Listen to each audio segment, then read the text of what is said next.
우리 하나님의 말씀 보시겠습니다. 오늘 이 주일에 우리에게 주시는 하나님의 말씀은 신약성경 마태복음 5장 13절 말씀입니다. 신약성경 5페이지 정도쯤에 있습니다. 마태복음 5장이고요. 13절의 말씀, 한 구절의 말씀, 저와 여러분들이 같은 목소리로 주신 말씀 봉독하도록 하겠습니다. 찾으신 줄 알고 우리 함께 있습니다. 시작. 너희는 세상의 소금이니 소금이 만일 그 맛을 잃으면 무엇으로 짜게 하리요? 후에는 아무 쓸데없어 다만 밖에 버려져 사람에게 밟힐 뿐이니라. 아멘.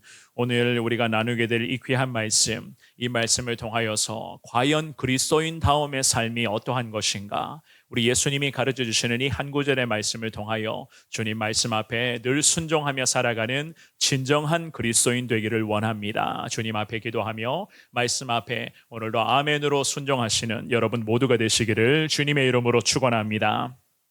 혹시 지금까지 지내오시면서 이런 이야기 들어보셨는지 모르겠습니다. 아마 다들 들어보셨을 것 같은데요. 예수님 믿는 사람이 어떻게 그럴 수 있는가? 이런 이야기 들어보셨어요? 교회 다닌다고 하면서 어떻게 그럴 수가 있지? 라는 이러한 종류의 이야기.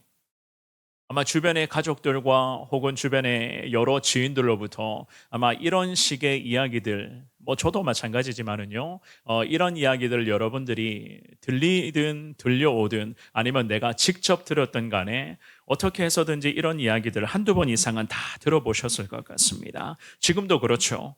주변에서 보면은요, 우리 그리스도인들을 향해서 이렇게 이야기하시는 분들이 참 많이 있습니다. 물론 그리스도인들뿐만이 아니라 교회를 향해서도 마찬가지 세상 사람들은 이런 식의 이미지를 갖고 있는 것이 아마도 대부분이 아닐까, 그런 생각들을 해보게 되는데요. 그런 의미에서 보면 저도 그리고 여러분들도 좀 억울하다, 답답하다라는 그런 마음도 들 때가 종종 있을 거예요. 왜 그런가 하면 내가 잘못한 게 아니거든요. 나는 신앙생활 잘하고 있고 하나님의 뜻에 따라 늘 믿음으로 늘 기도의 삶과 말씀의 순종의 그러한 삶을 잘 살아가고 있는데 왜 내가 이러한 이야기를 들어야 되는가? 내가 실수한 것도 아니고 그렇다고 상대방에게 말과 행동 같은 것으로 내가 상처 준 것도 아닌데 왜 내가 그리스도인이다, 왜 성원교회 성도다, 왜 한국교회에서 성도로 살아가는 사람이기 때문에 왜 내가 이러한 이야기를 들어야 되고 세상으로부터 이런 식의 이미지로 내가 낙인 찍혀야 되는가? 왜 우리 교회는 건강하고 행복하게 어린 자녀들부터 어르신들에 이르기까지 신앙생활 잘하고 있고, 지난주에 같은 경우는 말씀 암송대회를 통해서 또한 온 성도들이 하나님의 은혜를 누리곤 했었는데 왜 우리 성원교회가 이러한 이야기를 들어야 되는가? 때로는 이런 부분을 생각을 하면 좀 답답하고 억울하고 속상할 때가 분명히 있습니다. 그런데 저와 여러분들이 예배 드릴 때마다 늘 고백하는 사도신경의 신앙 고백을 잘 아시죠? 그죠? 그 사도신경의 신앙 고백을 보시면은 우리 예수님의 마음, 특별히 우리를 향한 예수님의 기대치를 우리가 분명히 깨달을 수가 있습니다. 그 사도신경 신앙 고백의 끝자락에 보면 이런 고백이 있어요. 거룩한 공예와 성도가 서로 교통하는 것과 라는 그 고백을 적어도 우리는 예배 드릴 때마다 매번 사도신경의 이 신앙 고백으로 우리의 신앙을 주님 앞에 그렇게 고백하는 하나님의 사람들입니다. 무슨 말인가 하면은 공회, 거룩한 공회라고 하는 것은 공교회를 뜻하는 것으로서 개교회를 대칭하는 그러한 개념으로 보통은 해석을 합니다. 그러니 무슨 말인가 하면 우리 성원교회를 포함하여서 이 땅의 모든 교회가 공회를 이루어 가야 된다라는 그러한 의미거든요. 공회라고 하는 것은 공교회, 즉 하나님 안에서의 교회는 하나다라고 하는 그러한 개념이죠. 하나님이 거룩한 성전의 주인으로서 예수님이 모든 교회의 머리 되어 주시기 때문에 우리는 주님 안에서 하나다. 그래서 공교회, 거룩한 공회를 이루어 가야 된다라는 것을 저와 여러분들이 늘 입술로 신앙 고백을 예배 드릴 때마다 올려드리고 있는 사람들이에요.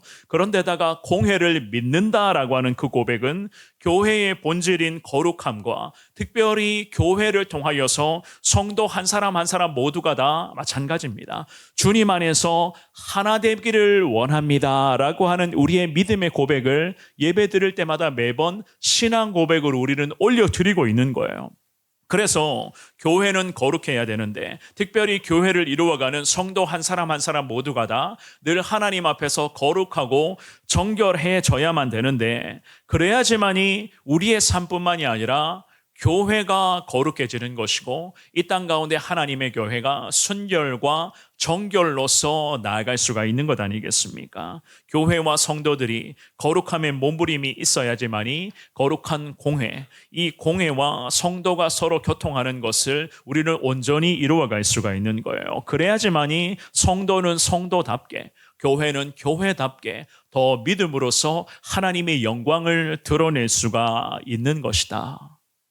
그런 의미에서 한 번 더 여러분들에게 말씀드려 봅니다. 예수님 믿는 사람이 어떻게 그럴 수 있느냐라고 하는 이 이야기 앞에 우리는 앞으로 어떻게 해야 되겠습니까? 아니, 교회라고 하면서 어떻게 교회가 저럴 수 있지? 예수님 믿는다고 하면서 교회 다닌다고 하면서 어떻게 저렇게 살아갈 수가 있지? 라고 하는 주변에서 들려오는 이러한 여러 가지의 이야기들, 좀 마음이 아프겠지만 이러한 들려오는 이야기들 가운데 저와 여러분들, 우리 성원교회는 거룩한 책임감과 주님 앞에서의 무거운 사명감을 가지고 어떻게 기도하셔야 되는가? 하나님, 나부터 순결과 정직으로 살아가기를 원합니다.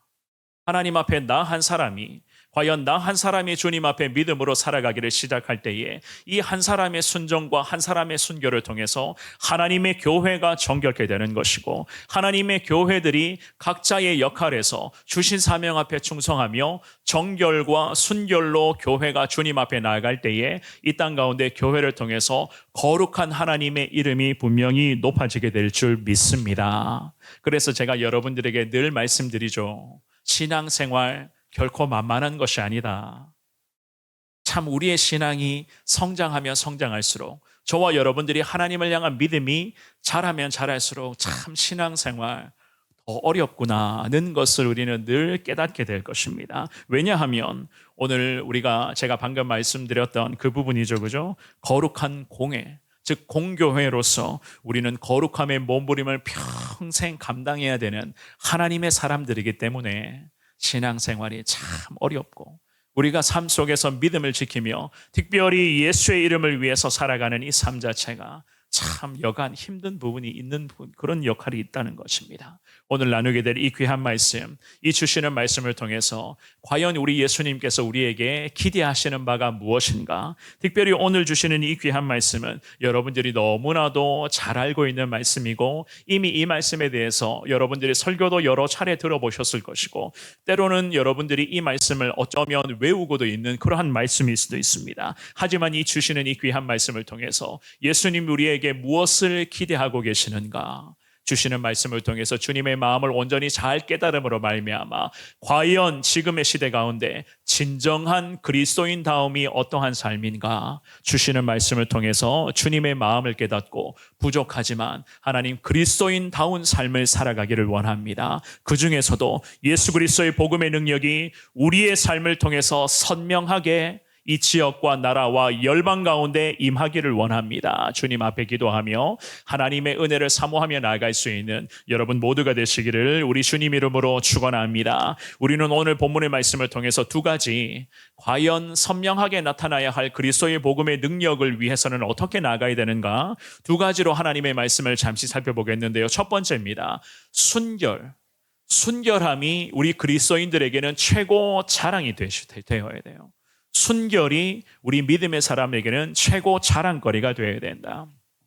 오늘 우리가 읽었던 이 말씀에서 예수님께서는 산 위에서 수많은 백성들에게 그야말로 살아있는 말씀, 하나님의 자녀들이라면 반드시 듣고 순종해야 될 그 말씀을 산 위에서 주님이 많은 백성들에게 그대로 선포하고 있었습니다. 그래서 오늘 본문의 마태복음 5장을 포함하여 마태복음 7장까지에 있는 그 말씀을 일컬어서 우리가 산상수훈이라고 그렇게 이야기를 하고요. 또한 이 산상수훈의 말씀을 일컬어서 보통은 천국 시민 헌장이다라고 그렇게 이야기를 하거든요. 천국 백성들은 과연 어떠한 사람들인가? 특별히 천국 백성들은 세상에서 어떻게 살아가야만 하는가? 이러한 주제가 마태복음 5장에서부터 7장까지에 있는 그 말씀의 대부분의 내용을 차지하고 있습니다. 그 중에서도 오늘 본문에 우리가 정하여 읽었던 13절의 말씀인데요. 우리 한 번 더 13절의 말씀을 같은 목소리로 읽어봅니다. 시작.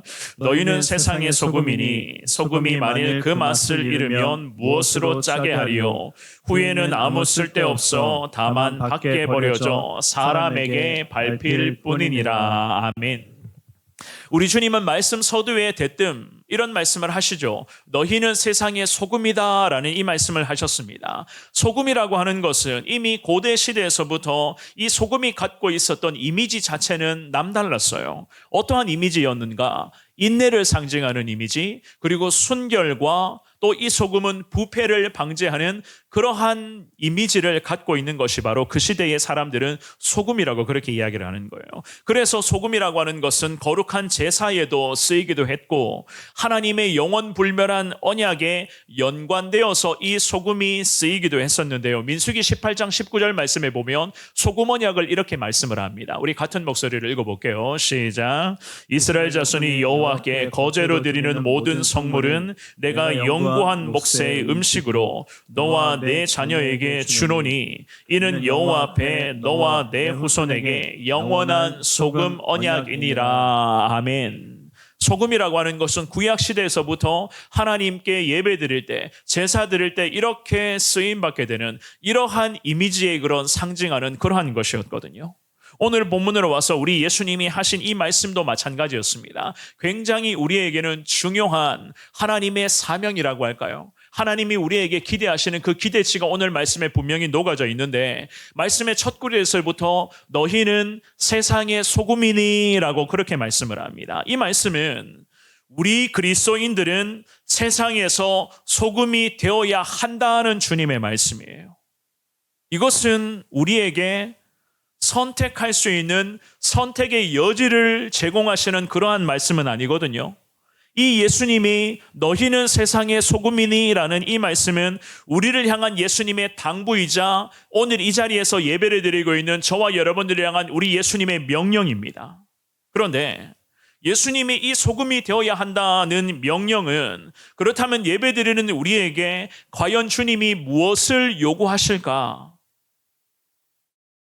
결국에는 이 세대와 나라와 민족을 향해서 그리스도인 다움의 삶을 통하여서 시대와 민족을 영적으로 변혁시키는 데에 우리가 충성하라는 이야기예요.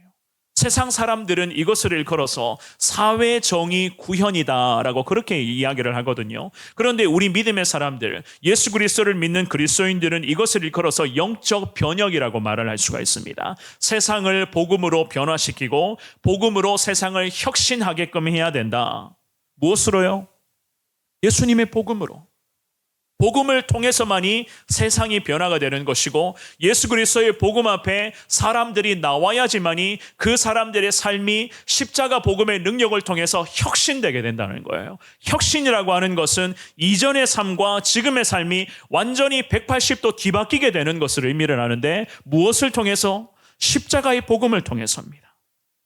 그렇다면 사랑하는 여러분, 그리스도인으로서 사회 정의를 우리가 실현하기 위해서는 구체적으로 어떻게 해야 되는가? 제가 방금 말씀을 드렸습니다. 즉 순결과 정결이 우리 그리스도인들이 갖추어야 될 최고의 무기가 되어야 되고 저와 여러분들의 일상의 삶에서 순결과 정직과 정결이 우리의 삶의 결국 자랑거리가 되어야 되거든요.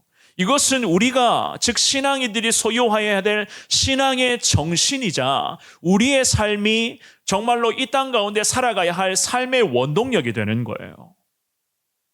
고린도후서 2장 말씀 한번 가보겠습니다. 바울 사도를 통해서 하나님이 이런 말씀을 하시거든요. 고린도후서 2장 15절과 16절의 두 구절의 말씀을 우리 같은 목소리로 읽어봅니다. 시작. 우리는 구원받는 자들에게나 망하는 자들에게나 하나님 앞에서 그리스도의 향기니 이 사람에게는 사망으로부터 사망에 이르는 냄새요 저 사람에게는 생명으로부터 생명에 이르는 냄새라. 누가 이 일을 감당하리요. 아멘. 바울 사도가 고린도 교회 성도들과 오늘이 9월의 첫날 첫 주일 예배를 드리고 있는 우리 모든 성도님들에게 이 바울 사도가 하나님의 말씀으로 권면을 해요. 그리스도의 향기를 언급을 하면서 우리가 그리스도의 향기 되어야 되는데, 그리스도의 향기라고 하는 것은 우리 구원받은 자들, 즉 그리스도인들을 통하여서 모든 세상 사람들이 맡을 수 있는 냄새인 것을 강조합니다. 그러면서 우리 그리스도인들을 통하여, 그리스도인들의 삶을 통하여 이 예수님의 향기가 계속 뿜어져 나와야 되는데, 이 예수님의 향기, 우리를 통해서 뿜어져 나오는 예수님의 향기가 참 그래요. 이 예수님의 향기가 모든 사람들은 다 냄새를 맡게 된다고 이야기를 하면서, 어떤 사람에게는 예수님의 향기가 사망에서 사망에 이르게 되는 냄새가 될 것이고, 어떤 사람에게는 예수님의 향기가 사망에서 생명에 이르게 되는 그야말로 향기가 될 것이라고 성경은 명확하게 말씀을 합니다. 그리고는 마지막 16절의 끝자락에 바울 사도가 뭐라고 이야기를 합니까? 누가 이 사명을 감당할 것인가? 라고 하나님의 마음을 이 바울 사도가 고린도 교회 성도들에게 그렇게 선포하거든요. 누가 이 사명을, 즉 내 삶으로 예수의 향기를 내뿜을 수 있는 이 사명을 누가 감당할 수 있단 말인가? 예수님의 냄새를 풍기면 그 냄새를 맡는 사람이 구원에 이르게 된다? 교회와 그리스도인들이 자꾸 세상 냄새 풍기게 되면 어떻게 되겠습니까? 자기도, 그리고 냄새 맡는 자들도 결국 망할 것이라는 그런 이야기가 될 수도 있겠죠. 그렇기 때문에 우리는 어떻게 신앙생활을 해야 되는가? 우리 그리스도인들은 과연 그리스도의 향기가 삶으로서 계속 뿜어져 나오도록 우리는 우리에게 주신 이 사명과 주님의 그 은혜를 사모하며 우리의 삶의 영역에서 믿음으로 순결하게 살아가면 된다는 거예요. 그러한 삶을 통해서 예수의 거룩한 향기가 계속 우리 주변에 확산될 것인데, 누구는 그 냄새를 맡고 결국에는 사망에서 사망에 이르게 될 것이고, 누구는 그 향기를 통해서 사망에서 드디어 생명으로 나아가게 될 것이다. 이 얼마나 귀한 말씀입니다. 그러므로 우리는 어떻게 살아가야 되겠어요? 세상 향기 뿜는 것이 아니라 예수의 향기, 그 복음의 향기를 내뿜는 그러한 순결과 정직의 삶이 우리의 삶의 최고 자랑거리가 되어야 되는 것 아니겠습니까? 얼마 전에 교회를 좀 떠들썩하게 했었던 뉴스거리가 있었습니다. 어떠한 이야기인가 하면요, 어느 지방의 기독교 대학과 관련된 소식이 참 교회 신문 기사에 대문짝하게 그렇게 기재가 된 적이 있었습니다. 여러분들이 잘 아시는 것처럼 기독교 대학은 말 그대로죠. 성경적인 가치관과 기독교 신앙의 이념을 통해서 세워진 학교, 그 성경의 가치관을 통해서 학교를 설립을 하고 성경 말씀, 그 성경의 지도하에서 학생들을 가르치며 성경적인 지도자들을 양성하고자 하는 그러한 기독교 신앙 정신으로 세워진 학교를 우리는 기독교 학교라고 이야기를 하는 거예요. 그래서 세상 사람들은 기독사학이라고도 그렇게 이야기를 하잖아요. 그런데 이 기독교 정신으로 설립한 대학에서 그 이사회가 선임한 신임 이사장이 문제가 되었습니다. 왜 문제가 되는가 하면은 이단 종파의 대표자를 이 기독교 대학의 신임 이사장으로 떡 세워버린 거예요. 그분의 임기가 아마 지난 6월이었을 겁니다. 6월에서 시작해서 보통은 5년이니 2029년 5월까지 그분의 임기가 보장되어 있고, 그리고 프로필에도 버젓이 이단 종파로, 우리 교단에서도 마찬가지 한국의 대부분의 모든 교단에서 이단으로 분류해놓은 그 이단 종파의 그런 교회의 이름을 그 학교 이사장의 그런 프로필에 버젓이 기록을 해놓았습니다. 게다가 그분의 딸도 결국 이사로 등재를 해놓게 되었다라는 이러한 소식이 참 교계 신문에 그런 메인 기사로서 보도가 된 적이 있었는데요. 굉장히 시끄러웠습니다. 물론 요즘에 그렇죠, 그죠? 일부 대학들을 제외하고는 거의 대부분의 대학들이 생존 경쟁을 위한 몸부림이 참 치열해요. 워낙에 저출산 시대가 심각하게 진행이 되다 보니까 학생의 숫자가 자꾸만 줄어들어요. 그래서 학교 입장에서는 학생들을 유치하는 것이 결국 그 대학의 생존을 결정짓게 되는 그런 결정적인 요인이 되고 있는데요. 아무리 그렇다고 해도 그 기독교 대학이, 특별히 기독교 대학이 어떻게 이단 종파의 대표자를 이사장으로 선임하는가? 그 이유를 가만히 들여다보니까 결국 이거였습니다. 그 학교의 지원금과 학교의 그러한 생존 자구체계 방안으로 그 이단 종파에서 200억을 지원을 하겠다는 그런 약속으로 그분이 그 학교의 이사장에 결국에는 앉게 되었던 것이었습니다. 아무리 학교의 그런 경쟁이 치열하고 그런 생존을 위한 몸부림이 치열하고 해도 아무리 200억이라는 그 거액을 학교 발전 기금으로 그 이단 종파에서 지원하겠다고 해도 어떻게 하나님의 정신, 신앙 정신으로 세워진 학교를 그 이단으로 분류된 그 사람들의 손에 맡길 수가 있는가? 성경을 가르치고 신앙을 가르쳐야 될 그런 학교의 정신 자체가 순결하지를 못하고 그 악한 무리에 의해서 정결함을 학교는 놓쳐버리게 되었으니 과연 그 학교가 온전한 기독교 학교로서의 정체성을 유지할 수 있을 것인가? 언제까지 그 학교를 기독교 학교라고 이야기를 할 수가 있을 것인가? 사랑하는 여러분, 저와 여러분들만큼은 우리 교회만큼은 더 나아가서 한국교회만큼은요 순결과 정결을 무기 삼아서 정말 이 세상에서 소금의 역할을 잘 감당케 해달라고 여러분들 먼저가 주님 앞에 기도하시기를 바랍니다. 때로는 이런 생각할 때도 있어요. 나 한 사람이 착하게 살고 나 한 사람이 깨끗하고 순결하게 살아간들 무슨 소용이 있는가? 우리 보통 이런 생각하게 되거든요. 그거는 마귀가 주는 생각입니다. 여러분들 기억하셔야 돼요. 나 한 사람부터가 하나님 앞에 엎드릴 때에 우리 모두가 하나님 앞에 엎드리게 되는 것이고 우리가 하나님 앞에 철저하게 엎드릴 때에 교회가 하나님 앞에 바로 서는 정말로 기도하는 교회, 말씀 앞에 바로 서는 순종하는 교회로서 하나님은 우리를 인도하여 주실 것이고 우리 교회를 통해서 주변의 많은 성도들에게도 예수의 향기가 적어도 우리 지역까지는 계속해서 확산되게끔 하나님은 우리를 귀하게 사용하여 주실 줄을 믿습니다. 당장에 내일 모레부터 시작되는 주중 노방 전도와 그리고 주일마다 여러분 온 지역을 돌아다니면서 또 전도하게 되는 그 전도의 거룩한 섬김의 발걸음을 통해서 하나님은 적어도 나 한 사람이 주님 앞에 기도하며 엎드리는 우리를 통하여서 하나님 이 지역 가운데 예수의 향기가 계속 확산될 수 있도록 주님은 앞으로도 우리를 귀하게 사용하여 주실 줄을 믿습니다. 어떻게 했을 때요? 나 한 사람부터가 순결과 정직이 내 삶의 자랑이 될 때에 하나님은 우리를 통해서 위대한 일들을 이루어 가실 줄 믿습니다. 이러한 은혜를 소망하시며 그리스도인다움의 삶을 살아가시는 데에 정말 부족함이 없는 우리 성원교회 모든 성도님들 다 되시기를 주님의 이름으로 축원합니다. 두 번째입니다. 정체성을 지키셔야 돼요. 정체성을 지키라. 참 중요한 부분인데요. 그리스도인다움을 지키라는 거예요. 오늘 본문의 13절을 한 번 더 같은 목소리를 읽어볼게요. 13절입니다. 시작.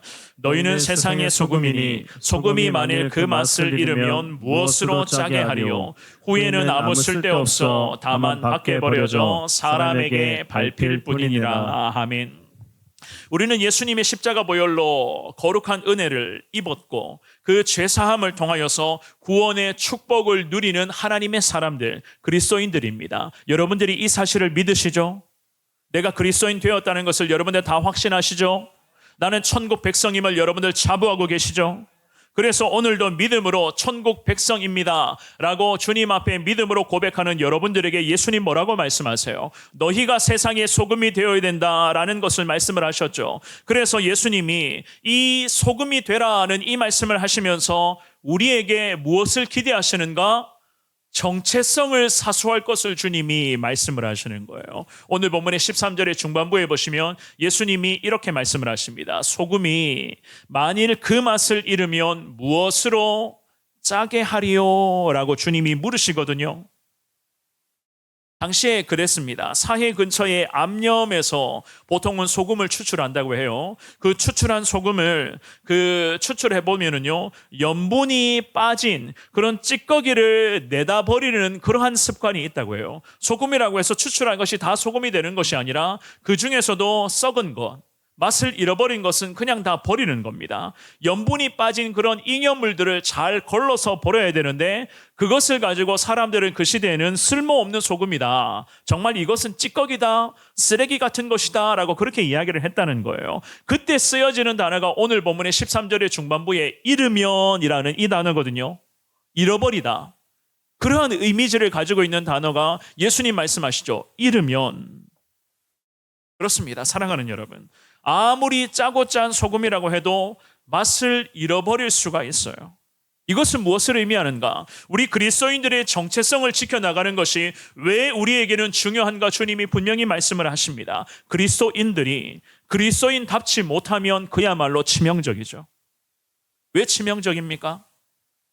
내 자신에게도 결국 마이너스가 될 수밖에 없고 교회에게도 결국 해를 끼칠 수밖에 없고 물론 하나님의 영광을 나타내는 데 있어서 나의 그러한 치명적인 단점, 소금으로서 맛을 잃어버린 그러한 어중간한 상태가 된다면 하나님의 영광을 어쩌면 가릴 수도 있다는 거예요.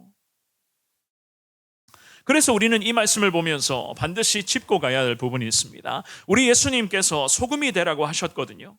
소금이 되라고 하셨는데 순결과 정직을 우리의 삶의 무기 삼아 그리스도인 다움의 삶을 살라는 주님의 그러한 당부입니다. 만약에 우리가 소금으로서의 그 역할, 즉 소금으로서의 맛을 잃어버리게 된다면 아무 쓸모없는 존재가 될 수 있다는 경고의 말씀도 주님이 덧붙이셨어요. 그렇다면 2부 예배에 나오신 사랑하는 여러분, 우리 예수님의 이런 말씀이 우리가 세상 사람들보다 좀 더 착하게, 좀 더 세상 사람들보다 깨끗하고 정결하게, 좀 더 세상 사람들보다 선하게 살아가면 된다는 의미일까요?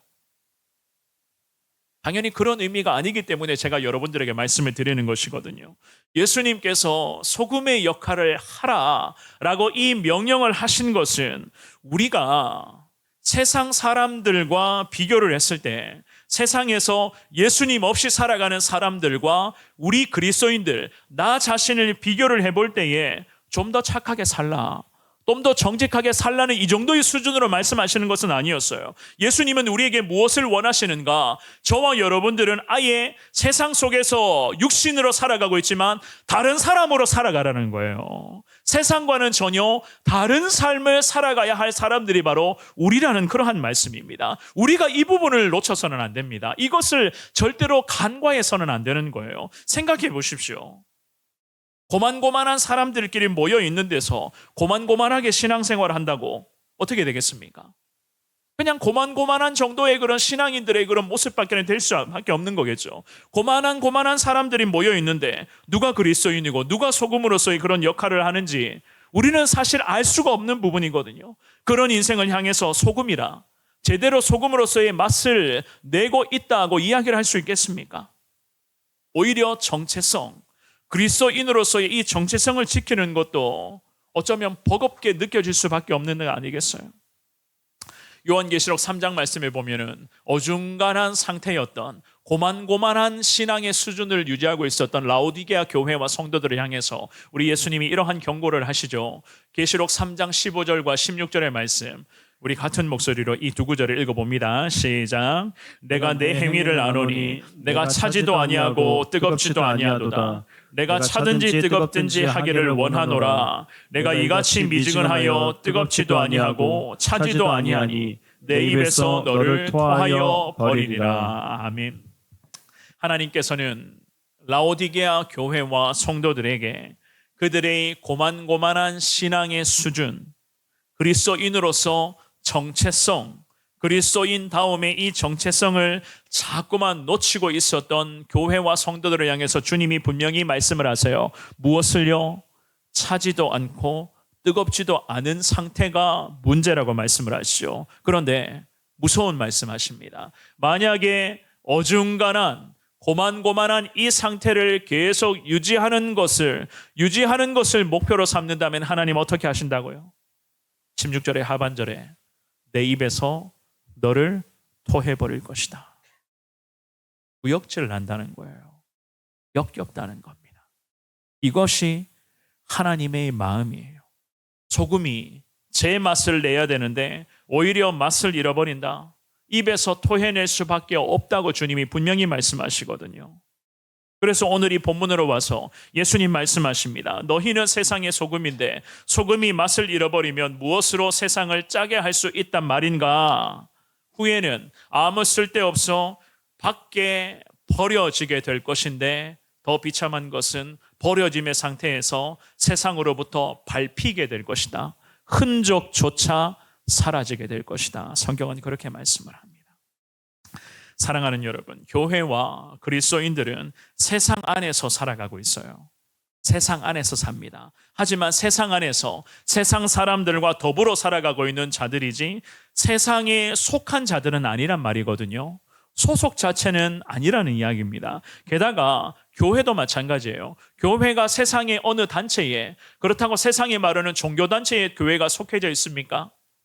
그것도 아니죠, 그죠? 그런데 요즘 같은 경우는 자꾸만 세상 안에서 살아가고 있는 그리스도인들이 마치 세상에 소속된 사람인 것처럼 그렇게 생각을 합니다. 물론 교회도 마찬가지예요. 세상의 종교단체에 속해져 있는 것처럼 자꾸 세상의 문화를 받아들여라, 세상과 타협해야 된다, 시대가 바뀌었다라고 하는 이야기를 하면서 자꾸만 성경에서 말씀하고 있는 죄를 자꾸 교회에서 받아들여야 된다라고 그렇게 요구를 합니다. 참 기가 막히죠. 어처구니가 없는 거예요. 우리 예수님의 제자 되어 믿음으로 살아가는 사람들은 기억하셔야 됩니다. 우리는 하늘나라 천국 규범을 따르는 자들이지 세상에서 천국 규범을 따르는 삶으로서 세상을 향해 방부제 역할을 해야 될 사람이지 우리는 세상에 속한 사람이 아니란 말이에요. 누군가가 우리에게 질문을 한다면 소속이 어디냐 질문을 한다면 우리는 하늘나라 천국 소속이라고 여러분들이 당당하게 선포할 수 있어야 되는 것입니다. 우리가 어디 소속이냐? 세상의 소속이 아니라는 거예요.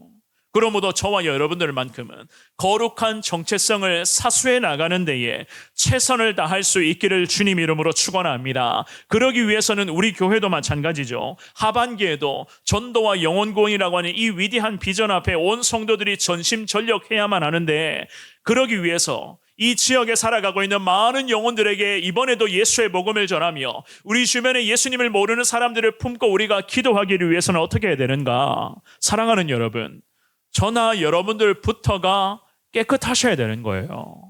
우리부터가 순결하셔야 되고 나부터가 그리스도인다운 삶을 살아가야만 하는 것입니다. 그럴 때에 우리가 전하는 복음이 예수의 복음이 되는 것이고 그 복음의 능력이 한 사람을 죽음에서 사망에서 생명으로 변화시키는 거룩한 능력의 복음이 되는 것 아니겠습니까? 복음을 전하는 내가 삶이 엉망인데, 내가 삶이 엉망진창인데 과연 내 삶으로 내 입으로 전하는 복음이 온전한 예수의 복음으로 전해질 수 있겠습니까?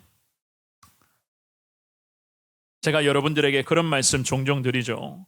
교회에서 함께 신앙생활 하시는 분들 중에서 갑자기 소천하시거나 아니면 가족이 소천하시는 그런 경우가 종종 있습니다. 그때마다 교회 장례가 나타날 때마다 여러분들에게 늘 그런 말씀 드리잖아요. 우리가 교회이기 때문에 한 마음 한 뜻으로 거룩한 영적 공동체를 이루어가야 할 사람들이기 때문에 이 거룩한 영적인 공동체에서 슬픔을 당한 사람들을 위로하는 것은 교회로서 그리고 성도로서 마땅한 본분입니다 라고 말씀을 드리죠. 그죠? 그래서 누군지는 몰라요. 성도들이 자꾸 많아지기 때문에 사실 때로는 누군지도 모릅니다. 그렇지만 제가 여러분들에게 말씀드리잖아요. 누군지는 모르지만 한 번이라도 가서 같이 예배드리고 위로를 전하고 오십시오 라고 그렇게 말씀을 드리거든요. 왜 그렇습니까? 우리가 교회이기 때문에 그런 거예요. 교회는 세상과 다르잖아요. 세상은 지금도 그렇죠. 철저히 개인주의, 이기주의가 너무나 극에 달하고 있기 때문에 나 아니면 관계없어요. 누군지도 모르는데 내가 그 장례 예배에 갈 필요가 뭐가 있겠습니까? 세상은 이렇단 말이에요. 그런데 교회는 세상과 같아서는 안 되는 것 아니겠습니까?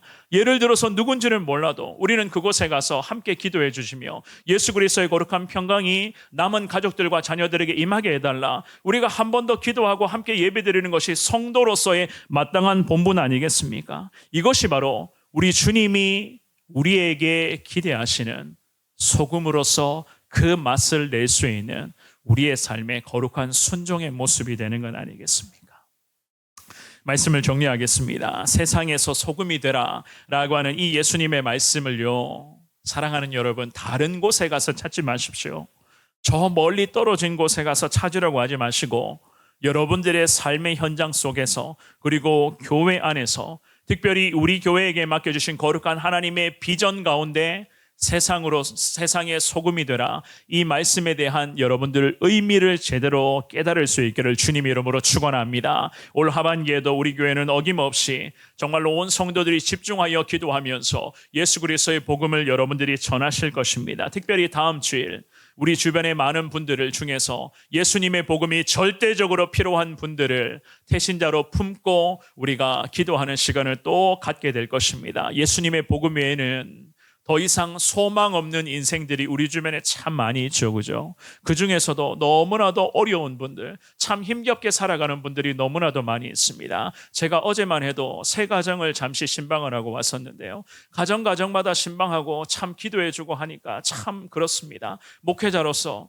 더 예수님 외에는 더 이상 소망이 없겠구나 라고 생각되는 그러한 모습들이 얼마나 눈에 많이 보이는지는 몰라요. 왜 우리가 예수의 복음을 전해야 되고 왜 우리가 예수님의 이름으로 섬기고 기도해야 되는가? 예수님이 아니면 더 이상 소망이 없거든요.